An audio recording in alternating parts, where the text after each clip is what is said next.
ಕಳಪೆ ಗುಣಮಟ್ಟದ ಆಹಾರ ಪೂರೈಸುತ್ತಿರುವ ಹಿನ್ನೆಲೆಯಲ್ಲಿ ನಗರದ ಬೈಪಾಸ್ ರಸ್ತೆಯ ನರಗುಡ್ನಳ್ಳಿ ವೃತ್ತದ ಬಳಿ ಇರುವ ಅಂಬೇಡ್ಕರ್ ವಸತಿ ಶಾಲೆಯ ವಿದ್ಯಾರ್ಥಿಗಳು ತರಗತಿಯನ್ನು ಬಹಿಷ್ಕರಿಸುವ ಮೂಲಕ ಪ್ರತಿಭಟನೆ ನಡೆಸಿದರು.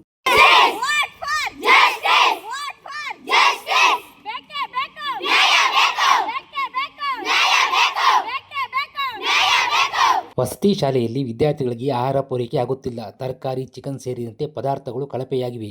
ಅಲ್ಲದೆ ಶಾಲೆಯ ವಾರ್ಡನ್ ವಸತಿ ಶಾಲೆಗಳ ಪರಿಕರಗಳನ್ನು ದುರ್ಬಳಕೆ ಮಾಡಿಕೊಳ್ಳುತ್ತಿದ್ದಾರೆ. ಆದ್ದರಿಂದ ಗುಣಮಟ್ಟದ ಆಹಾರ ಪೂರೈಕೆ ಜೊತೆಗೆ ವಾರ್ಡನ್ ಅನ್ನು ಅಮಾನತುಪಡಿಸಬೇಕು ಎಂದು ವಿದ್ಯಾರ್ಥಿಗಳು ಪಟ್ಟು ಹಿಡಿದರು. ಈ ವೇಳೆ ವಿದ್ಯಾರ್ಥಿಗಳು ಮಾತನಾಡಿ, ಸಿಗ್ಬೇಕಾದ ನ್ಯಾಯ ವಾರ್ಡನ್ ಚೇಂಜ್ ಆಗಬೇಕು. ಇಲ್ಲಿಂದ ಚಿಕನ್ ಸಾಂಬಾರಾಗ್ಲಿ, ಮೊಟ್ಟೆ ಆಗಲಿ, ಬಾಳೆಹಣ್ಣಾಗ್ಲಿ ಎಲ್ಲದೂ ವಾರ್ಡನ್ ಹೆಸರಿಗೆ ಪಾರ್ಸಲ್ ಆಗುತ್ತೆ. ಅದೇನಕ್ಕೆ ಹೋಗ್ಬೇಕು? ಅವ್ರ ಮಕ್ಕಳಿಗೆ ಇಲ್ಲಿಂದನೇ ಪೆನ್ನು, ಪೆನ್ಸಿಲು, ಬುಕ್ಕು, ಸ್ಕೂಲಿನ ಶೂಸು ಎಲ್ಲ ಇಲ್ಲಿಂದ ತಗೊಂಡೋಗ್ತಾರೆ. ನಮಗೆ ಏನಕ್ಕೆ ತಗೊಂಡೋಗ್ಬೇಕು? ಅದನ್ನ ಸರ್ಕಾರದಿಂದ ನಮಗೆ ಕೊಡ್ತಿರೋದು. ಕೊಟ್ಟಿರೋವೆಲ್ಲ ವಸ್ತುಗಳನ್ನ ಮತ್ತೆ ಮತ್ತೆ ಯೂಸ್ ಮಾಡಿದ್ರು ಇಸ್ಕೊಂತಾರೆ. ಈ ಸ್ಕೂಲ್ ಕಿಟ್ಟಲ್ಲಿ ಎಣ್ಣೆ ಸಿಕ್ತಿಲ್ಲ. ಅದು ಯಾವ ಎಷ್ಟು ದಿವಸದ ಕಿಟ್ಟು ಗೊತ್ತಿಲ್ಲ. ಅದ್ರ ಮೇಲೆ ಒಂದೊಂದ್ಸತಿ ಕಾಟು ಹಾಕಿರಲ್ಲ.